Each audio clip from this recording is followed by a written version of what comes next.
I have a good life, a beautiful house by the sea, children who call on Sundays, a garden I always wanted, everything I planned for, everything I worked toward. And some nights I sit by the window and cry, and I don't even know why. I think I do, actually. I just don't want to say it yet. So I decided to write some letters to the people I loved and to myself before it's too late to mean it. My dear son, I remember the last time you waited for me by the door. You were 7, little feet, big eyes, Mommy's home, and I walked in, tired, distracted, somewhere else in my head, and said, "Give me 5 minutes." You gave me years of them. Somewhere around 10 or 11, you stopped waiting. I told myself you were growing up. Boys need space, I said. He's becoming independent, I said. But that wasn't it. You just learned that I was always 5 minutes away from being present, and you stopped closing that distance alone. There was a night, you must have been 12, you came to my room, stood in the doorway, didn't say anything, just stood there, and I said, "Not now, I'm tired." You nodded, closed the door quietly. I have thought about that closed door every single day for 40 years. Not loudly, just quietly, the way regret works. If I could go back, I wouldn't go back to the big moments. I would go back to that doorway, and I would say, "Come in."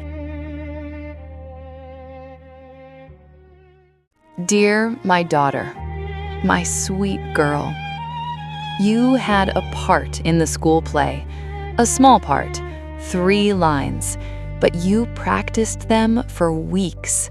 In the kitchen, in the hallway, in the car. "Mommy, watch me. Mommy, watch me. Mommy, watch me." I always said, "Later." The night of the play, I had a meeting. Important, I told myself. Urgent. Your father went. He recorded it on his phone. I watched it 3 days later on a small screen while eating lunch. You were wonderful. You looked for me in the audience right before your lines. I saw it on the video, that split second, scanning the seats. And then you found your father, and you smiled. But I saw what came before the smile, that half second of looking and not finding. I have never forgiven myself for that half second. And the times I was there, I wasn't always kind. You were loud sometimes, messy, stubborn, so alive it exhausted me, and I raised my voice more than I should have. I called it discipline, but some nights it was just my own frustration wearing a mother's face. You deserved better than that. You deserved a mother who could hold her own storms without letting them rain on you. I'm sorry, not as a word, as something I carry. This part for you, Tony, my husband, my love. You used to say, "I love you," every morning, without fail, every single morning. And I would say, or "You too," or nothing at all. Not because I didn't feel it, I just thought, you already know, why say it?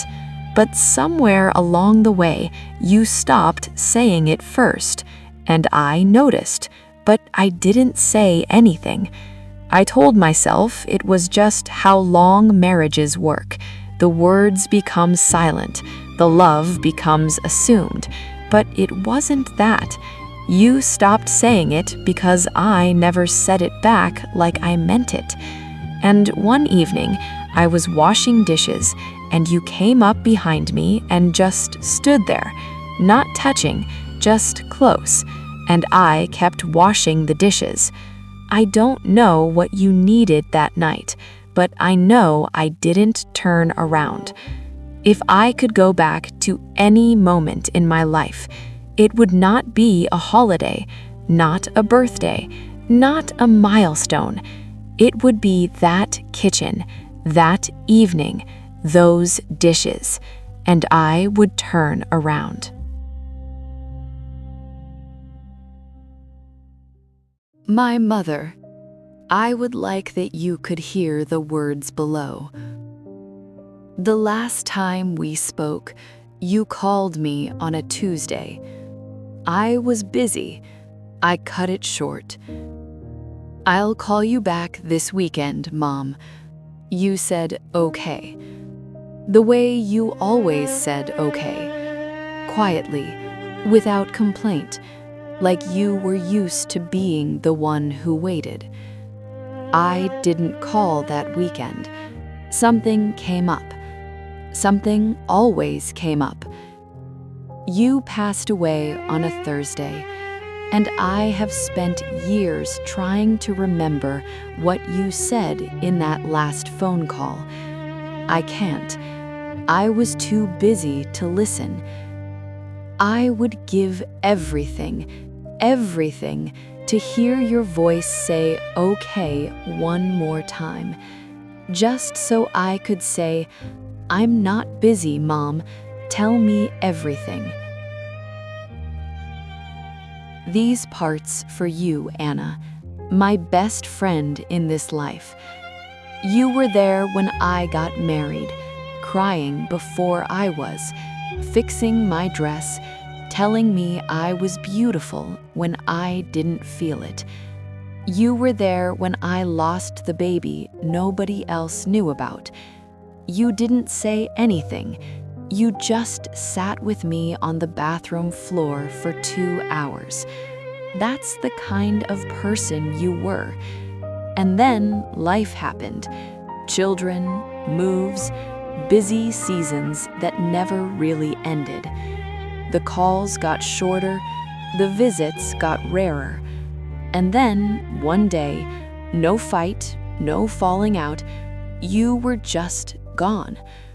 I told myself we'd reconnect when things slowed down, when the children were older, when I had more time. Time never came, or maybe I never gave it. Last winter, I was painting. Just the family, I thought. The children, my husband, my mother. But when I finished, there you were, in the corner of the canvas. Small, but there. My hands remembered you even when I pretended not to. Anna, wherever you are, I hope you know you were one of the great loves of my life. Not romantic, just real. The kind of love nobody writes enough songs about. Following words are for myself, for me. I always wanted a house by the sea. I used to talk about it like a prayer. One day, when things calm down. One day when we have enough. One day when I have time to enjoy it. I have it now. White walls, morning light, the sound of water every day. It's everything I imagined. And some mornings I sit on the porch with my coffee and I wait to feel it, that happiness I promised myself. It comes, quietly, for a moment, and then it passes, because the house is not what I was missing. I was missing the Tuesday mornings I didn't notice, the doorway I didn't walk through, the dishes I didn't stop washing, the phone call I didn't make, the canvas that knew what I'd forgotten. I spent my whole life building towards something, and the something was always right behind me. I got the house, I just forgot to bring everyone with me. And this part for you, listener. If you're reading this, if you're somewhere in the middle of your life thinking the important things can wait, they can't. Not because time runs out, but because people do. They stop waiting by the door.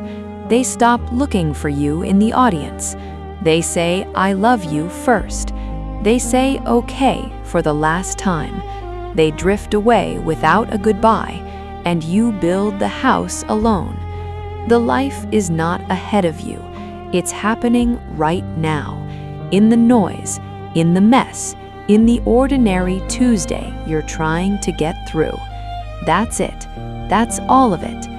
Don't look away.